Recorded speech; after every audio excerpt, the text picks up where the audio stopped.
가슴이 너무 작아서 고민이라는 사람이 있는가 하면 가슴이 너무 커서 고민이라는 사람이 있고, 아들이 너무 살이 쪄서 고민인가 하면 반대로 너무 말라서 하소연하는 사람도 있습니다. 소위 예쁘고 잘났다는 배우들이 오히려 얼굴이나 외모에 대한 열등감이 더 큽니다. 왜 그럴까요? 그건 외모와는 상관없이 마음의 작용이기 때문이라고 법륜 스님은 말씀하십니다.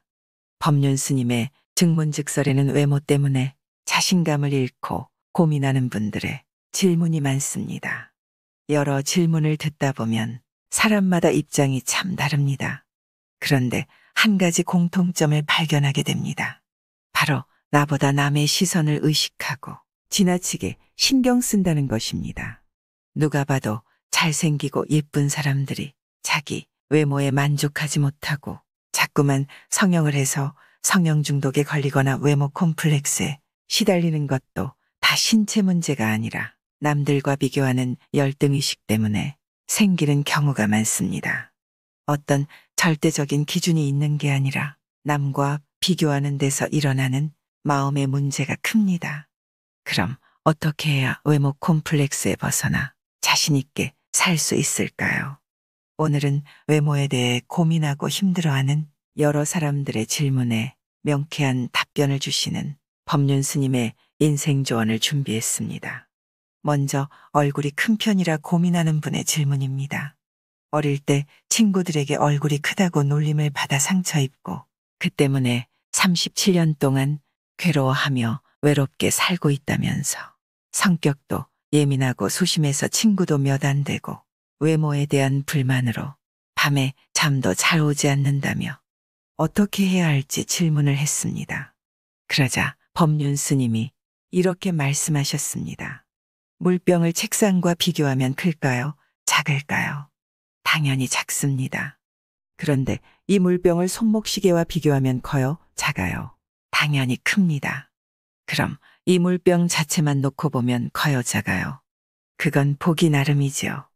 우리는 사물을 서로 비교해서 인식하기 때문에 어떤 때는 크다고 인식하고, 어떤 때는 작다고 인식하고, 어떤 사람은 크다고 인식하고, 어떤 사람은 작다고 인식합니다. 그러니 크니 작니, 새 것이니 헌 것이니, 잘났느니 못났느니, 늙었느니 젊었느니, 길다느니 짧다느니 하는 것은 존재의 객관적인 실제 같지만 사실은 인식의 문제입니다. 얼굴 크기도 누구와 비교하느냐에 따라 인식이 달라지는 것이지, 어디서부터 큰 얼굴이고 어디서부터 작은 얼굴인지 정해진 게 없습니다. 질문하신 분의 얼굴은 전혀 크지 않습니다. 위로하는 말이 아니라 자기 스스로 크다는 생각에 사로잡혀 있을 뿐이지 객관적으로 그러한 것은 아닙니다. 마찬가지로 어릴 때 철없는 아이들에게 내 얼굴 참 넓적하고 크다라는 말을 들었던 기억이 아직까지 깊은 상처로 남아서 그런 생각에 사로잡혀 있는 것뿐이에요. 실제 얼굴에는 아무 문제가 없습니다. 천하만물 가운데 사람으로 태어난 것은 아주 커다란 복입니다. 얼굴이 크든 작든, 키가 작든 크든, 남자든 여자든, 신분이 무엇이든 간에 사람으로 태어난 것만 해도 굉장한 일입니다. 옛날에는 신분이 천하게 태어난 사람이나 여자들은 육체적, 정신적으로 고통받으며 힘겹게 살아야 했습니다. 그러니 지금 이런 세상에 태어난 나는 신분이 평등한 세상에서 태어나서 좋고, 여자로 태어났어도 구박받지 않으니 좋고, 아무 장애 없이 건강한 것만으로도 정말 행복한 일입니다. 다만 문제는 본인이 몸에 비해서 얼굴이 약간 크다고 느끼는 것뿐입니다. 개미집에 수도 없이 모여있는 개미를 보면 그 많은 개미들의 모습이 다 비슷비슷하게 보입니다. 하지만 개미를 한 마리씩 잡아서 아주 정밀한 저울로 무게를 재보면 그 무게가 제각기 다릅니다. 개미의 얼굴 크기나 눈 크기도 모두 다를 겁니다. 그렇다면 그중 어떤 개미가 잘생긴 개미고 어떤 개미가 못생긴 개미인가요? 현미경으로 확대해서 비교해보면 그 얼굴 모습이야 각기 다르겠지만 아마 못생겼다는 이유로 열등감에 빠져 고민하는 개미는 없을 겁니다.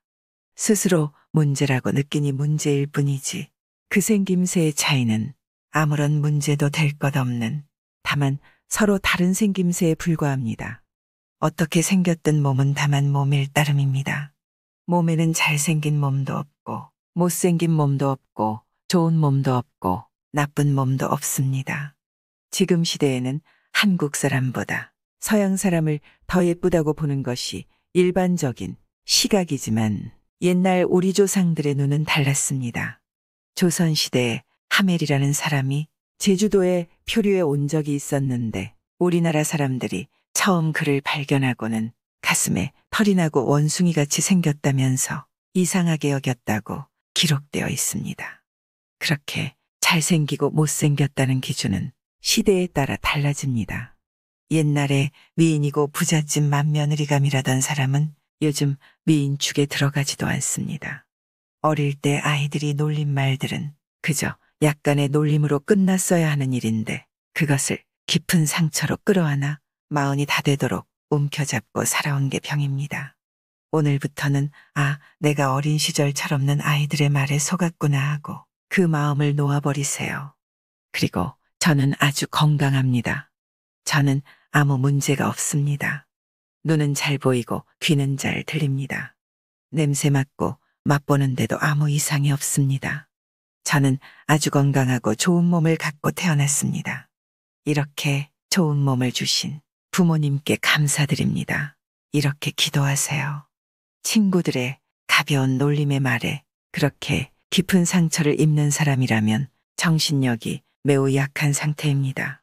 몸의 문제가 아니라 전적으로 마음의 문제가 있는 것입니다. 열등감이나 우월감은 모두 삶의 기준을 타인에 두고 있다는 공통점이 있습니다. 내 삶을 내가 산다는 주인의식 없이 내 삶을 남과 비교하기 때문에 생겨나는 현상입니다.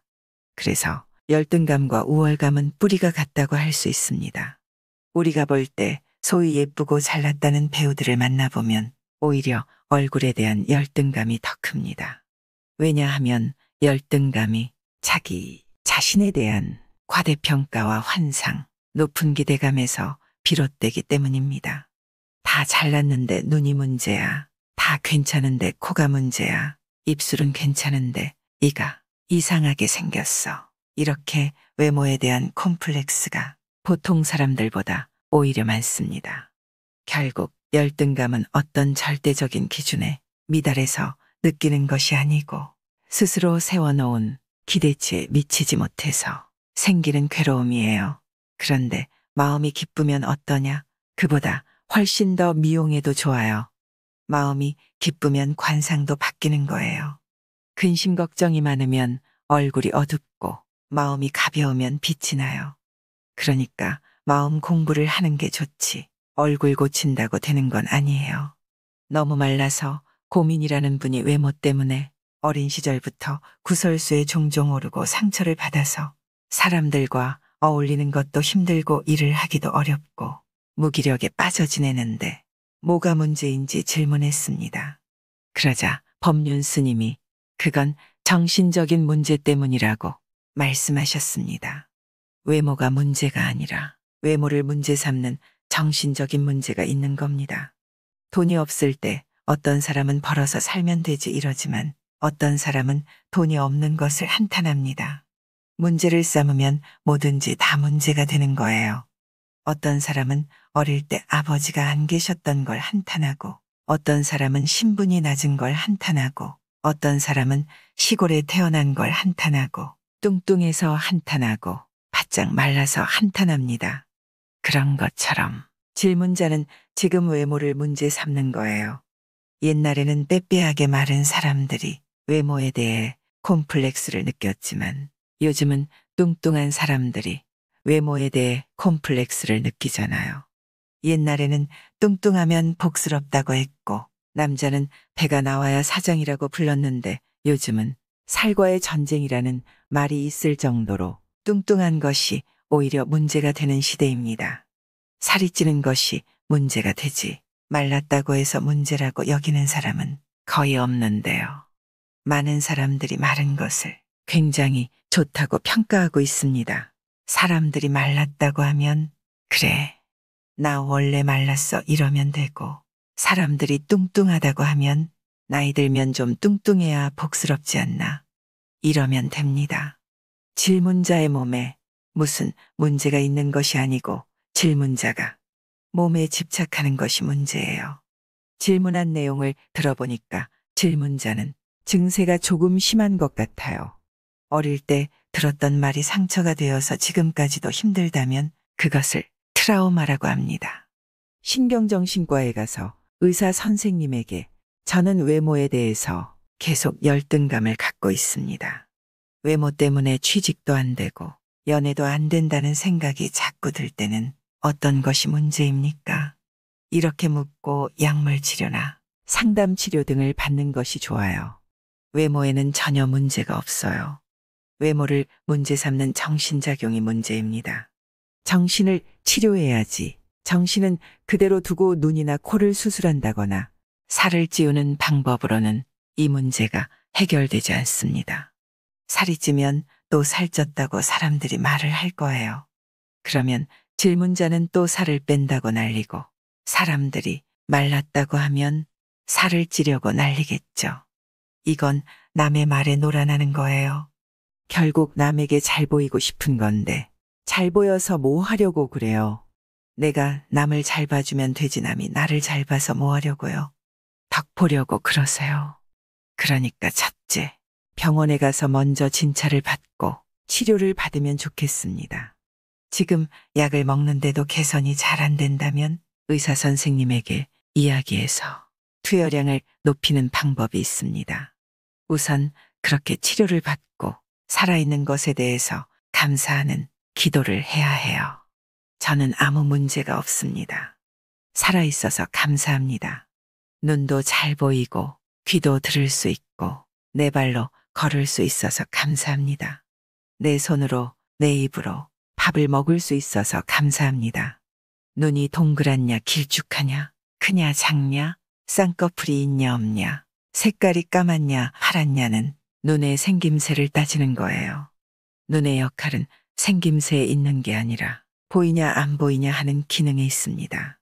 코는 콧대가 높냐 낮냐는 코의 모양보다 냄새를 맡을 수 있냐 없냐가 중요합니다.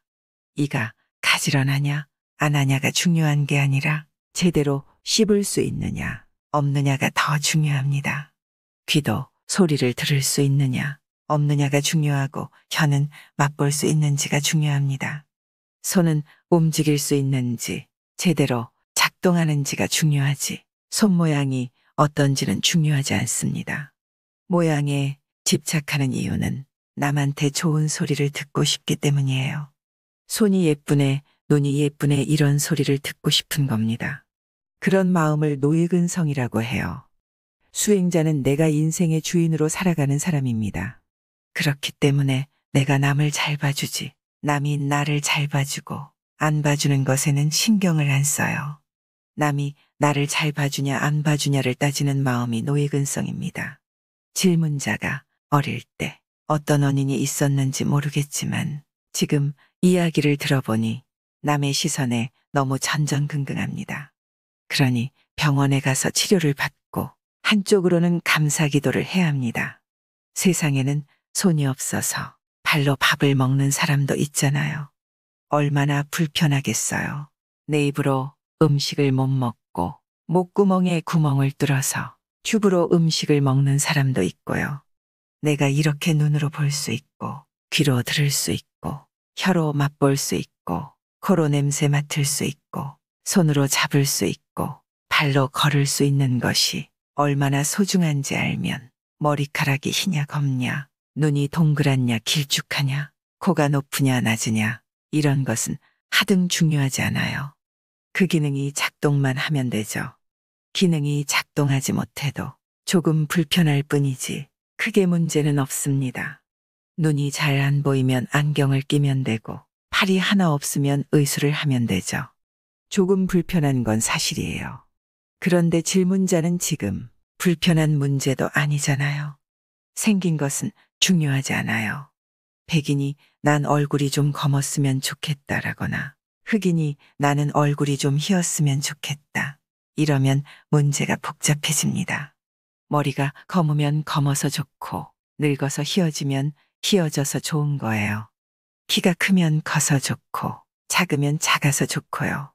키가 크다고 다리를 자를 거예요. 키가 작다고 뭘 이어서 키를 늘릴 거예요. 모양을 가지고 시비를 하면 해결은 안 되고 괴롭기만 합니다. 그러니 병원에 가서 치료도 받고 수행적으로는 감사기도를 해야 합니다. 그러면 많이 좋아져요. 내 외모가 좀 나으면 취직이 잘 될 텐데, 내 외모가 좀 나으면 연애를 할 수 있을 텐데, 이런 말은 인천에 배만 들어오면 나도 부자야. 이렇게 말하는 것과 똑같아요. 이건 정신질환이에요. 정신질환이 조금 심하면 병원에 가서 치료를 받아야 되고 좀 약하면 수행을 통한 자가치료가 가능합니다. 수행이란 것이 다른 게 아니에요. 자기 병을 스스로 치료하는 자가치료가 수행입니다. 어떤 분이 딸아이가 외모 때문에 자존감이 약하다며 어떻게 해야 자신감을 키워줄지 걱정이라며 질문을 했습니다. 그러자 법륜 스님께서 말씀하셨습니다. 걱정거리는 아니에요. 아이들은 그때 그런 생각을 고민하는 게 사춘기 아니에요. 크면 그런 생각 다 없어져요. 그런데 그것을 다 설명해줘서 편안해지게 할 수 없어요. 그런 고민도 하고 연애에서 차이기도 하고 울기도 하면서 그러면서 사람이 크는 거예요. 엄마는 느긋한 우리 딸 학교라도 다녀줘서 고맙다 하면서 기도해야 합니다. 욕심내면 안 돼요. 자꾸만 간섭하거나 잔소리를 하면 정신이 약해서 생기는 문제인데 거기에 부모까지 개입하면 더 힘듭니다. 학교라도 잘 다니면 괜찮다 이렇게 생각하고 아무리 엄마라도 괜히 위로도 하지 말고 뭐라 하지도 말고 그냥 지켜보세요. 우리는 남보다 잘나고 싶은 마음이 있는데 그것이 뜻대로 안 되면 열등감에 사로잡힙니다. 특히 사춘기의 학생들은 첫째가 외모, 두 번째가 성적 때문에 열등감에 사로잡혀요. 그래서 아이들이 거울을 자주 보고 옷에 신경을 쓰는 걸 보면 어른들은 공부는 안 하고 외모에만 신경 쓴다고 야단을 칩니다. 사실 사춘기 때는 이성에게 잘 보이고 싶고 사람들의 눈에 띄고 싶고 어디를 가든 중심에 서고 싶어 합니다. 그게 충족이 안 되면 소외감과 열등감을 느끼고 심해지면 정신적인 충격에 사로잡혀 자학에까지 빠집니다. 또 일부는 우울증에 걸리기도 합니다. 실제로 열등한 것과 열등의식은 별개의 문제입니다. 이 의식이라는 것은 신체와는 별개인 정신작용이기 때문에 아주 우등이어도 열등의식이 생길 수가 있습니다. 여러분들은 나는 코가 못생겼다, 눈이 못생겼다. 하지만 그런 대로 살아가잖아요. 그런데 우리가 볼 때 소위 예쁘고 잘났다는 배우들을 만나보면 이런 사람들이 오히려 얼굴에 대한 열등감이 큽니다. 다 잘났는데 눈이 문제야. 다 괜찮은데 코가 문제야. 입술은 괜찮은데 이가 이상하게 생겼어. 이렇게 외모에 대한 콤플렉스가 많습니다. 열등하지 않는데 열등의식이나 우월의식이 형성되는 이유는 인생에서 몇 가지만 가지고 집이나 학교, 사회가 순서를 매기기 때문입니다. 우월의식은 자기가 잘났다고 폼을 재고 잘난 척하는 데서 생긴다고 알고 있지만 사실 열등감도 우월의식 때문에 생기는 것입니다. 열등감이라고 하니까 열등의식 같지만 실제는 자기가 잘나고 싶다는 우월의식이 밑바탕에 작용하고 있는 것입니다. 존재에는 우월성도 없고 열등성도 없고 서로 다를 뿐인데 내가 그걸 보고 차별을 하는 것입니다. 이것이 저것보다 더 좋다, 더 나쁘다 하는 생각은 존재 자체를 그대로 반영한 것이 아니라 왜곡된 것입니다. 그걸 반야심경에서는 전도몽상이라고 합니다. 사실을 사실대로 알지 못하고 거꾸로 뒤바꿔 알고 있으니 실제와 맞지 않습니다. 안 맞으니까 현실에서 부딪히고 고통과 번뇌가 생기고 자꾸만 자신을 구속하며 괴로워하는 것입니다. 얼굴에 집착하면 외모에 관해 우월의식이나 열등의식이 생깁니다. 열등의식은 무지로부터, 환경으로부터 형성된 것이지 본래 존재가 우월하거나 열등한 것은 아니다라는 이 사실만 우리가 확실히 알아도 열등의식에 사로잡히지는 않습니다. 열등의식이 일어나기는 하겠지만 내가 거기에 사로잡혀서 울고불고 하지는 않아요. 그러니 여러분들은 이 열등감으로부터 자유로워지기 바랍니다. 우문현답을 해주시는 법륜 스님의 말씀은 늘 사람과 세상을 이해하고 어떻게 살아야 할지 나침판이 되어주십니다. 오늘도 법륜 스님의 말씀이 위로가 되고 삶의 지혜와 용기가 되기 바랍니다. 구독과 좋아요는 큰 힘이 됩니다. 다음 영상에서 또 뵙겠습니다. 고맙습니다.